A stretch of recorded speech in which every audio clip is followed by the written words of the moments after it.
Welcome to Renaissance English Tuition, helping you go places. Hello everybody, आज मैं आपको सिखाऊंगी कि ये वाला जो सिंबल होता है इसका मतलब क्या है, ये कहाँ पर यूज होता है। आपने देखा होगा कि कभी कभी हम कॉन्ट्रैक्शंस यानी कि शॉर्ट फॉर्म लिखते हैं तो यहाँ पर एक कॉमा ऊपर डालते हैं। ये जो कॉमा है, ये जो साइन है, इसको बोलते हैं अपॉस्ट्रफी। अपॉस्ट्रफी जब हम स्कूल में पढ़ते थे तो हम इसको बोलते थे अपोस्ट ऑफिस, जो कि गलत है। इसको अपोस्ट ऑफिस नहीं कहना है, ये है अपॉस्ट्रफी। अब ये यूज कहाँ पर होता है? ये यूज होता है दो चीजों में, संबंध दिखाने के लिए या पोजेशन दिखाने के लिए। पोजेशन क्या होती है? पोजेशन का मतलब होता है कि आप कोई पर्टिकुलर चीज पोजेस करते हैं, कोई पर्टिकुलर चीज आपके पास है। तो यहाँ पर पोजेशन का मतलब है कि एक चीज का दूसरे के साथ संबंध। मैं एग्जांपल देकर आपको समझाती हूँ। जैसे हमें कहना हो किसी लड़के की लेग, तो हम कैसे लिखते हैं? पहले लिखेंगे बॉय, बॉय का मतलब लड़का। अब हमने कहना है लड़के की, तो यहाँ पर अपॉस्ट्रॉफी डालेंगे और यहाँ पर एस लिखेंगे। इसका मतलब बन गया लड़के की या का। बॉयज लेग, इसका क्या मतलब बना? लड़के की टांग। पहले बॉय लिखा, फिर ऊपर कॉमा डाला, यहां पर स्पेस दिया और यहां पर एस लिखा। ठीक है, ये बन गया लड़के की लेग। तो जो एपोस्ट्रोफी है, ये संबंध शो कर रहा है कि लेग किसकी है? लेग लड़के की है, बॉयज लेग।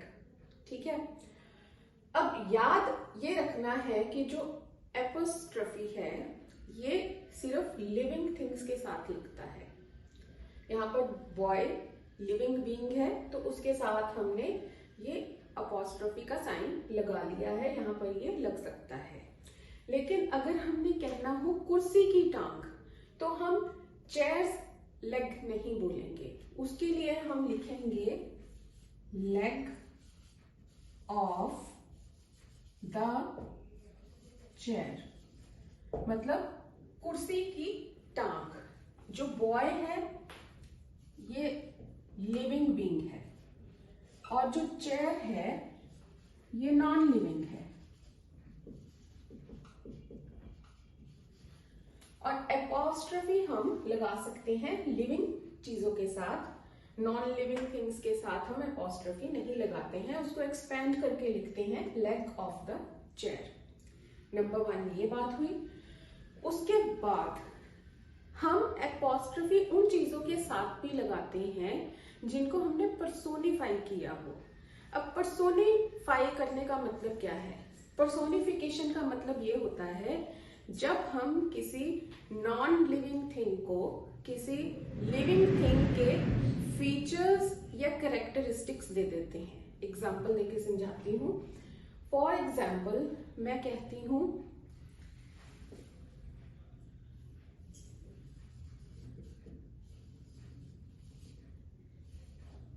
मिरर्स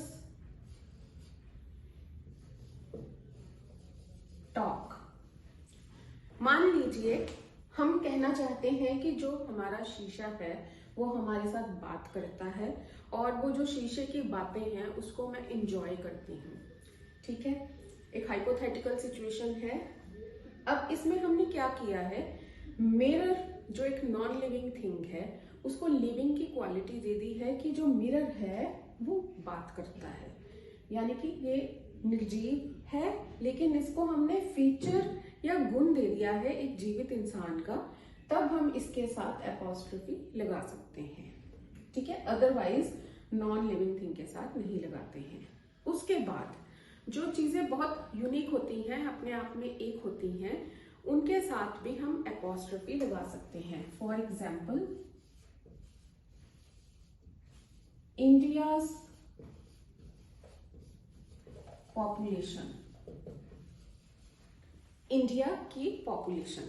नंबर 1 तो हम इंडिया को कोई नॉन लिविंग थिंग मानकर नहीं चलते हैं, इंडिया हमारी मातृभूमि है। और नंबर 2, ये एक बहुत ही प्रसिद्ध कंट्री है, तो बहुत ही जो फेमस चीजें होती हैं, यूनिक होती हैं, उनके साथ हम एपोस्ट्रोफी लगा सकते हैं। देन ये वाला यूज कि जब हमने किसी वर्ड को कॉन्ट्रैक्ट करना हो, उसकी हमने शॉर्ट फॉर्म लिखनी हो, तो भी यहाँ पर एपोस्ट्रोफी का यूज होता है। जैसे आई एम को शॉर्ट में हम ऐसे लिखते हैं आई एम, कैन नॉट को कांट, विल नॉट को वॉन्ट। एक तो ये यूज हो गया।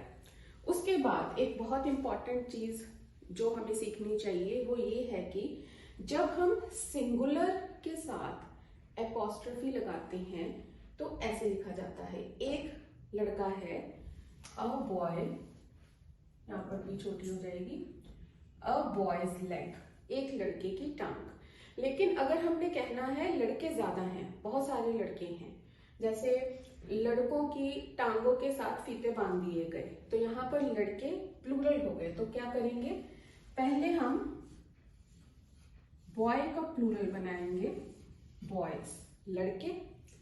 फिर उसके बाद यहाँ पर एपोस्ट्रोफी का साइन आएगा, बॉयज लेग्स।